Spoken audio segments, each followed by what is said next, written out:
할렐루야. 우리가 방금 읽었던 시편 27편은 위기 속에서 기록된 시편이라고 이렇게 알려져 있습니다. 전쟁을 앞두거나 혹은 이 위증자라는 말을 통해 볼 때 되게 억울한 그런 재판을 앞두고 있는 그런 상황 속에서 기록되어 있습니다. 엄청 힘들고 어려운 상황이죠. 매우 극한의 위기 속에서 기록된 것입니다. 전쟁에도 여러 종류가 있는데 내가 강해서 이제 승리가 거의 확실해서 침략하는 전쟁도 있고, 또 때로는 너무 강한 적이 쳐들어와서 내가 질 수밖에 없는, 질 가능성이 높은 그런 위험한 상황도 있는데, 이 시편의 배경이 되는 전쟁을 보면 3절에 보니까 군대가 나를 대적한다 이렇게 이야기하고, 또 12절에 하나님께 이렇게 다윗이 간구를 합니다. 내 생명을 내 대적에게 맡기지 마소서. 그러니까 생명을 이렇게 붙잡아 달라고 간구할 정도면 아마 정말 강력한 적이 쳐들어와서 생존이 정말 담보되지 않은, 어쩌면 정말 죽을 수도 있는 그런 어려운 상황 속에서 이 글을 썼다라는 것을 알 수가 있습니다. 그렇게 이렇게 배경을 알고 나서 이 시편을 볼 때 처음으로 저에게 이제 들어온 건 뭐였냐면 다윗의 믿음이었어요. 다윗의 믿음이 정말 대단하구나. 확신이 정말 대단하구나. 지금 목숨이 위협받는 그 상황에서도 정말 강한 믿음을 고백하고 있구나. 1절 말씀을 보면 여호와는 나의 빛이요 나의 구원이시니 내가 누구를 두려워하리요. 여호와는 내 생명의 능력이시니 내가 누구를 무서워하리요. 이렇게 고백합니다. 13절에도 내가 산자들의 땅에서 여호와의 선하심을 보게 될 줄 확실히 믿었도다. 이렇게 이야기하고 있습니다. 꺾이지 않는 확신이 이 글에 담겨 있는 것 같아 보이는 거예요. 그래서 다윗이 정말 대단하구나. 자기 목숨이 위험한 상황에서조차도 이렇게 흔들림 없이 하나님을 믿는구나라는 생각을 했는데, 제가 이 글을 계속해서 읽으면서 다시 느껴지는 게 뭐였냐면 다윗의 확신, 다윗의 믿음보다도요, 그 밑에 깔려있는 다윗의 두려움이 저에게 와닿았습니다. 굉장히 확신에 가득 찬 말들을 하고 있지만 그 말 아래에서 다윗이 두려워하고 있다는 게 보이기 시작했습니다. 두려움이라는 관점에서 이 시편을 보면, 27편을 보면 굉장히 모순적인 그런 모습을 갖고 있습니다. 1절에서 6절까지는요, 굉장히 확신에 가득 찬 말들을 하고 있어요. 1절에서 아까 읽은 것처럼 여호와는 나의 빛이요 나의 구원이다. 내가 누굴 두려워하랴. 6절에서는 이제 내 머리가 나를 둘러싼 내 원수 위에 들리리니 내가 그의 장막에서 즐거운 제사를 드리겠고 노래하며 여호와를 찬송하리로다. 믿음과 찬송의 고백이 가득한데요. 그 다음 절 7절을 보면요, 여호와여 내가 소리내어 부르짖을 때 들으시고 또한 나를 긍휼히 여기사 응답하소서. 좀 부르짖고 하나님 제발 내 소리 좀 들어주세요. 간구의 목소리가 나오고 있어요. 9절을 보면요, 더 분명하게 나오는데 주의 얼굴을 내게서 숨기지 마시고 주의 종을 노하여 버리지 마소서. 버리지 말아달라는 이런 절규가 나오고 있습니다. 1절에서 6절에는 분명히 믿음의 확신이 담겨 있어요. 그래서 주는 내 빛입니다. 내가 누구를 두려워하겠습니까? 내가 누굴 무서워하겠습니까? 6절에서도 내가 주를 찬양하며 즐거워하겠나이다 막 이렇게 이야기를 하는데, 바로 다음 절부터는 두려움을 갖는 거예요. 주님 나를 버리지 마세요. 주님 나에게 얼굴을 돌리지 마세요. 이런 두려움들, 걱정과 좌절이 계속해서 느껴지는 거예요. 그래서 어떤 학자들은 이 두려움의 관점에서 이걸 봤을 때 이거 27편은 두 개의 다른 시를 하나로 그냥 엮은 거다라고 말할 정도예요. 왜냐하면 앞에는 너무 확신에 가득 차 있고 하나님을 찬양하는데 뒤에는 너무 두려워하는 거예요. 이 두 개가 연결이 되지 않는 거죠. 차라리 앞에서 두려워했다면 좀 이해가 될 수 있어요. 앞에서 이렇게 두려워하고 힘들어하고 걱정했지만 기도를 했더니 하나님이 평안을 주셨구나, 확신을 주셨구나, 이렇게 이해할 수가 있을 텐데, 그래서 7절부터 14절의 내용이 먼저 나오고 이제 1절의 내용, 여호와는 나의 빛이십니다 라는 고백이 나온다면 하나님이 기도에 응답을 하시고 평안을 주셨구나, 은혜를 베푸셨구나, 이렇게 생각할 수가 있는데 반대로 되어 있는 거예요. 확신이 먼저 나오고 그 다음에 두려움이 나오는 것입니다. 그러다 보니까 이제 이 시편은 두 개일 거다, 두 개인데 그냥 편집하다가 붙어진 걸 거다, 이렇게 이야기를 하는 학자들도 있습니다. 저도 그래서 이 시를 계속해서 보면서요, 이게 도대체 어떤 마음으로 다윗이 기록했을까를 봤어요. 근데 느껴진 게 다윗이 7절에서 처음으로 두려워하는 게 아니라 처음부터 두려워하고 있다라는 것을 알게 되었습니다. 1절에서요, 다윗은 굉장히 강한 척 선포해요. 여호와는 나의 빛이요 나의 구원이시니 내가 누구를 두려워하리요. 여호와는 내 생명의 능력이시니 내가 누구를 무서워하리요 하는데, 여기서 이 1절의 선포가 굉장히 강한 확신을 갖고 자신감 있고 막 확신에 가득 찬 것 같지만, 이 글에서 중요한 점은 하나님을 3인칭으로 표현하고 있다라고 볼 수 있습니다. 그러니까 좀 직역을 한다면 여호와 그는 나의 빛이요라는 거예요. 여호와 당신은 나의 빛이십니다가 아니라 여호와 그는 나의 빛이다. 나의 구원이시니 내가 누구를 두려워하리요. 여호와 그는 내 생명의 능력이다.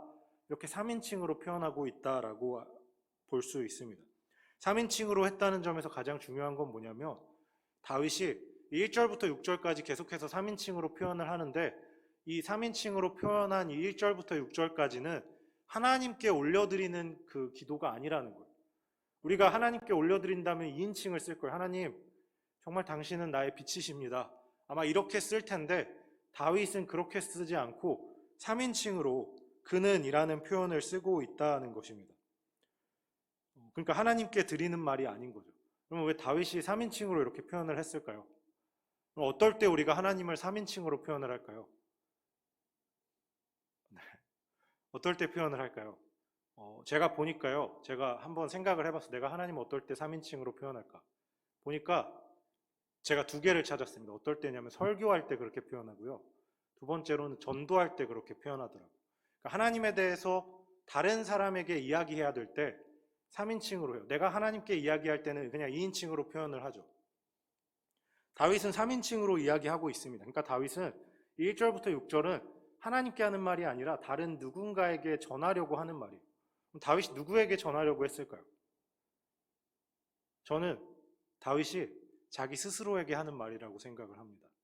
다윗이 하나님께, 하나님 나는 당신은 나의 빛이십니다가 아니라 다윗도 똑같이 두려운 거예요. 자신의 목숨이 위협받는 그 상황이 두려운 거예요. 두려우니까 자기 스스로의 믿음을 다지기 위해서, 그 두려움을 극복하고 어떻게든 믿음으로 서기 위해서 스스로에게, 다윗아, 하나님 그는 나의 빛이야. 하나님 그는 나의 구원이야. 그러니까 두려워할 필요가 없어. 라고 이렇게 말하면서 자신에게 스스로 전도하고 있는 게 아닐까. 자기에게 스스로 믿음을 바로 세우기 위해서 이렇게 3인칭으로 고백하고 있는 것은 아닐까 생각을 했습니다. 다윗은 계속해서 3인칭으로 표현을 해요.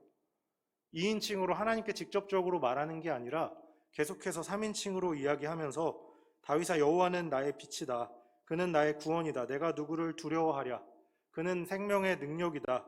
내가 누구를 무서워하겠냐 라면서 스스로를 계속해서 설득하는 거예요.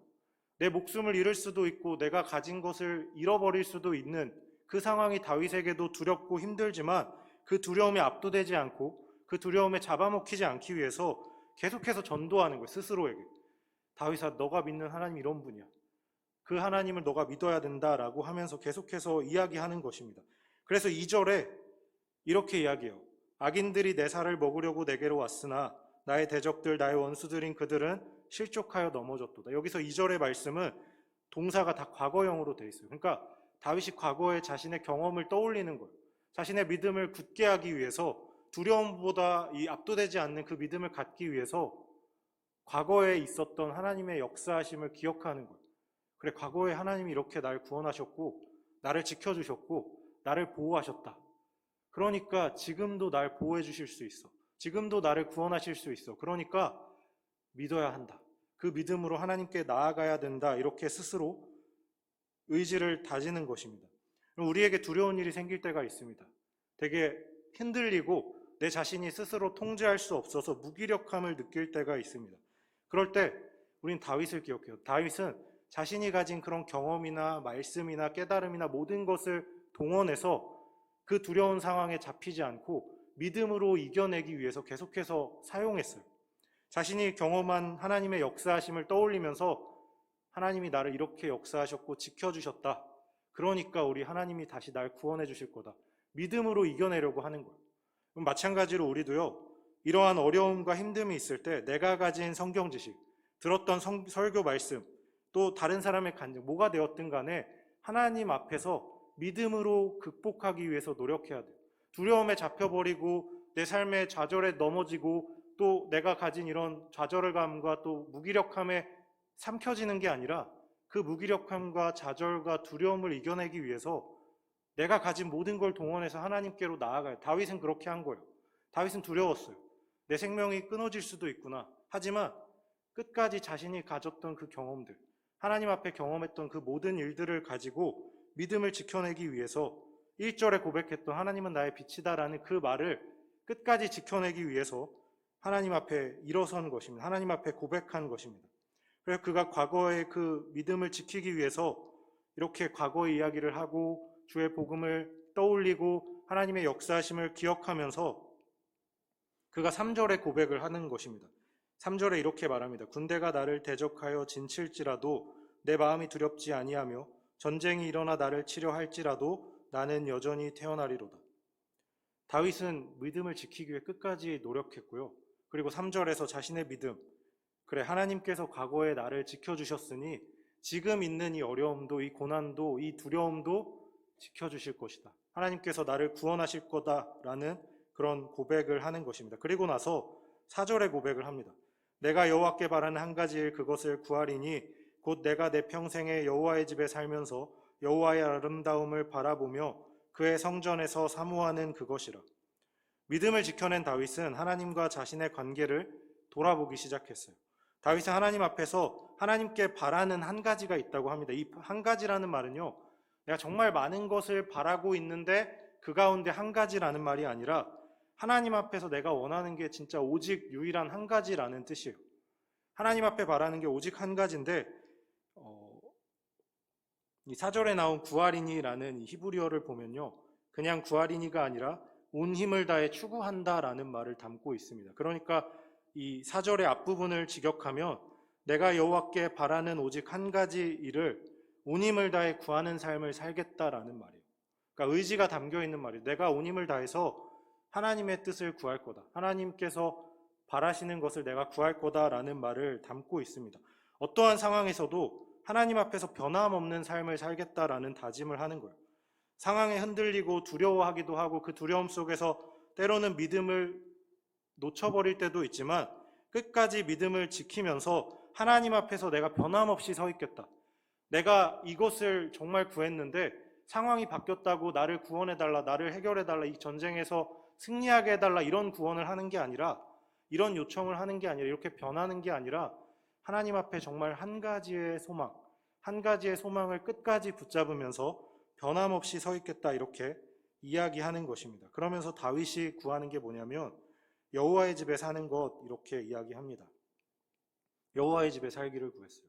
여호와의 집에 살기를 구했다는 것은 하나님과 다윗의 관계를 이야기합니다. 다윗은 어떠한 상황에서도 하나님과의 관계를 지켜나가길 원했어요. 하나님은 나의 주님이시고 하나님은 나의 보호자이시고 또 나는 하나님의 백성이고 하나님의 종이다라는 그 관계. 그래서 하나님과 함께 거하기를 소망했어요. 그리고 그가 하나님의 집에 거하면서 두 가지 약속을 했는데 첫 번째로 하나님의 아름다움을 보겠다 이야기합니다. 두 번째로 하나님 성전에서 사모하는 그것 이렇게 이야기를 하고 있습니다. 하나님의 아름다움을 바라본다는 것은 하나님께 예배드린다는 것도 있어요. 하나님께 예배드림으로써 이 은혜의 기쁨, 정말 충만한 그 은혜를 누리고 싶습니다라는 고백도 있지만 또 동시에 뭐냐면 내가 하나님을 향해 나아가고 싶습니다. 우리는 아름다운 것을 향해 아름다운 걸 좋아하죠. 그리고 좋아하는 것을 이루기 위해서 살아가게 됩니다. 하나님의 아름다움을 바라보겠다라는 말은 하나님을 지켜오겠다, 하나님을 향해 나아가겠다라는 것. 그리고 내 뜻이나 세상이 아니라 하나님의 뜻을 이루기 위해 살겠다라는 결단이 담겨 있는 말입니다. 그리고 두 번째로 이제 성전에서 사모하는 그것이라고 표현된 말은요, 다른 번역 성경을 보면 좀 다르게 번역이 되어 있어요. 어떻게 번역되어 있냐면 새 번역 성경에서는 성전을 사모하는 그것이라고 번역하지 않고 성전에서 주님과 의논하면서 살아가는 것이라고 번역을 했습니다. 우리말 성경에서도 보면 주의 성전에서 엿줍는 것이라고 번역을 했어요. 그러니까 이 원어를 보면 바케르라는 동사를 사용했는데 이 동사는 좀 더 적절하게 번역을 한다면 물어보다, 깊이 고민하다, 묵상하다라는 말이에요. 그러니까 다윗이 하나님의 집에 거하길 바라는데 그 집에서 다윗이 하고 싶은 게 뭐냐면 하나님의 뜻을 따르고 그 뜻을 내 목적으로 삼고 세상을 따라 사는 삶이 아니라 하나님의 말씀에 순종하는 삶을 살기 원하는데, 그 삶을 살기 위해서 하나님께 물어보고 하나님 앞에서 정말 치열하게 말씀을 고민하고 묵상하고 하나님의 말씀대로, 하나님이 답하시는 그 대답대로 살아가겠습니다 라는 그런 결단을 담은 말입니다. 다윗은 두려움 속에서도 하나님을 믿는 믿음을 고백했고, 과거 받은 은혜들, 자신이 알고 있는 말씀들, 또 하나님에 대한 이야기, 자신이 알고 있는 모든 것을 이용해서 그 믿음을 두려움 속에서 두려움에 압도되지 않고 그 믿음을 지키기 위해 노력했습니다. 그리고 하나님 앞에서 영원토록 변함없이 하나님의 집에 거하는 자로 남겠다, 그거 하나만을 소망하겠다라는 고백을 담았습니다. 이렇게 고백하면서요, 다윗의 믿음이 점점 회복되고 있어요. 다윗의 믿음이 점점 회복되고 하나님을 향한 그런 의지함이 계속해서 커져가게 되면서 이제 그가 마침내 3인칭으로 계속해서 이야기했어요. 하나님, 그는이라는 표현을 썼는데 이제 7절부터 그가 호칭이 바뀌어요. 하나님을 부르는 말이 바뀝니다. 그는이 아니라 당신은이라는 2인칭으로 바뀌어요. 이제 하나님께 진정으로 고백하는 거예요. 전반부에서는 두려움이 없는 것이 아니라 그 두려움에 밀리지 않기 위해서, 떠내려가지 않기 위해서 하나님을 향한 믿음을 필사적으로 붙잡았다면, 이제 다윗은 하나님 안에서 믿음이 회복되고 이제 더 이상 두려움에 떠내려가지 않을 정도가 되었을 때 하나님께 이제 직접적으로 기도하는 거예요. 하나님, 제가 너무 두렵습니다. 하나님, 버림받을까봐, 내가 죽을까봐, 이 전쟁에서 패할까봐 너무 두렵습니다. 이렇게 진솔하게 고백하는 그런 모습을 보이는 것입니다. 그래서 7절부터 바뀌어서 9절에서 주의 얼굴을 내게서 숨기지 마시고 주의 종을 놓아여 버리지 마소서. 주는 나의 도움이 되셨나이다. 나의 구원의 하나님이시여 나를 버리지 마시고 떠나지 마소서. 7절부터 두려움이 갑자기 생긴 게 아니에요. 그렇게 보면 이 두 시편을 이해할 수가 없습니다. 그냥 두 개의 시편이 되는 거죠. 하지만 다윗은 처음부터 두려움을 갖고 있었고, 그 두려움을 이겨내기 위해, 하나님을 믿는 믿음으로 극복하기 위해 몸부림쳤다라는 것을 알게 되면 다윗의 이 고백이 얼마나 진솔하고 솔직한 고백인지 알 수 있습니다. 그리고 10절에서요, 다윗은 이렇게 고백합니다. 내 부모는 나를 버렸으나 여호와는 나를 영접하시리이다. 진짜 부모가 버렸다라는 말이 아니라 이를테면 가정법이죠. 부모님이 나를 가장 사랑하잖아요. 부모님이 나를 버린다는 건 말이 안 되는 거죠. 근데 그 정도로 극한의 상황이 올지라도 하나님은 나를 버리지 않고 영접하신다라는 믿음인 거예요. 그러니까 그 정도로 극한의 상황에서도 하나님은 나를 사랑하신다라는 믿음을 다윗은 회복했습니다. 내가 정말 어렵고 힘들고 정말 죽을 위기에 있어서 부모가 살기 위해서 나를 버리고 가는 그런 상황이 될지라도 하나님은 나를 영접하고 나를 지켜주실 걸 이제 내가 압니다. 이제 내가 그 하나님을 확신합니다 라고 이야기하는 것입니다. 그리고 나서 14절에 다윗이 마지막으로 이렇게 고백을 합니다. 너는 여호와를 기다릴지어다. 강하고 담대하며 여호와를 기다릴지어다. 기다린다는 것은 굉장히 힘들고 어려운 거죠. 정말 그 기다림의 대상이 되는 사람을 정말 온전히 신뢰할 때만 기다릴 수가 있어요. 다윗은 그 기다림이 너무 두려웠던 거죠. 두려웠고 그래서 믿음으로 이기기 위해 몸부림쳤는데, 그렇게 몸부림치면서 믿음을 지켜내고 하나님 앞에 나아가고 내 과거의 일들을 모두 기억해내면서 하나님 앞에 믿음을 지켰을 때 그가 이제 하나님 앞에 솔직히 기도할 수 있게 되었고, 그리고 마침내 하나님이 나를 정말 사랑하시는지 내가 알고 있습니다 라고 고백할 수 있게 되었을 때 하나님을 온전히 신뢰하게 된 거예요. 그러니까 1절부터 6절까지의 확신이 그를 설득하기 위한 그런 확신이었다면, 이 14절에 나오는 확신은 정말 온전한 믿음을 보여주고 있어요. 하나님, 내가 하나님의 때에 하나님의 방법대로 하나님이 구원하실 것을 내가 이제 확실히 믿습니다. 나 이제 기다리겠습니다. 하나님이 언제 하실지 모르지만, 내 계획대로 하시지 않을지 모르지만 하나님이 날 구원해 주실 걸 내가 믿고 이제 전적으로 신뢰하고 하나님 앞에서 기다리겠습니다라는 그런 고백을 다윗은 드리게 된 것입니다. 우리의 삶에서 올해 또 새해를 이제 보내는 가운데 엄청 어려운 일도 있고 또 힘든 일도 있고 또 휩쓸려 갈 만한 정말 큰 일도 있을 수 있지만, 그때마다 이 다윗의 믿음을 기억했으면 좋겠습니다. 어떠한 상황에서도 지키려고 했던 그 믿음을 의지적으로, 다윗에게 대단한 건 어떤 상황에서도 흔들림 없는 확신이 아니라요, 어떤 상황에서도 하나님께 나아가려고 하는 그 의지입니다. 우리가 그 의지를 붙잡고 올 한 해 정말 다윗처럼 믿음을 지켜낼 수 있는, 두렵지만 그 두려움에 떠내려가지 않고 하나님 앞에 믿음을 지킬 수 있는 우리들 되었으면 좋겠습니다.